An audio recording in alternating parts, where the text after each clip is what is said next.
എണ്ണ, കടുക്, bay leaves, ഏലക്ക, ഗ്രാമ്പൂ, പട്ട, പെരുംജീരകം ഇതെല്ലാം കൂടി ഒന്ന് ഇളക്കി കൊടുക്കുക.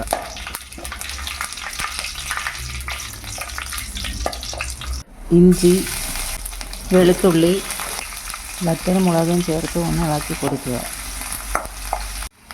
ആവശ്യത്തിന് ഉള്ളിയും കറിവേപ്പിലയും ചേർത്ത് നന്നായി വഴറ്റിയെടുക്കുക.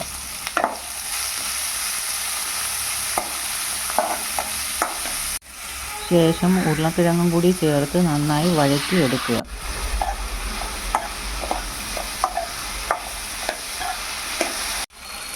തക്കാളിയും പച്ചമുളകും ആവശ്യത്തിന് ഉപ്പും ചേർത്ത് നന്നായി ഇളക്കിയെടുക്കുക. 2-3 മിനിറ്റ് അടച്ചു വെച്ച് വേവിക്കുക.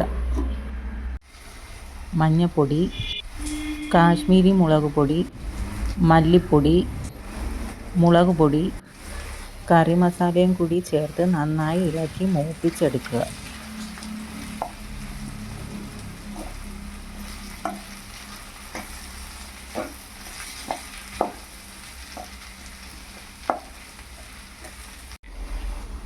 ശേഷം ചിക്കൻ മസാലയും ചേർത്ത് ഒന്ന് ഇളക്കിയെടുക്കുക.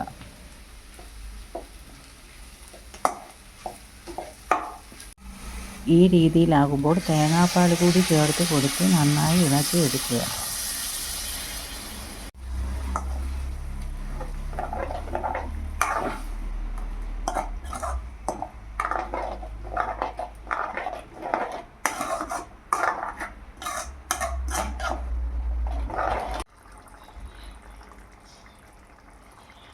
നന്നായി കുറുകി വരുമ്പോൾ കുറച്ച് സോയാ സോസും കറിവേപ്പിലയും കൂടി ചേർത്ത് ഒന്ന് ഇളക്കി കൊടുക്കുക.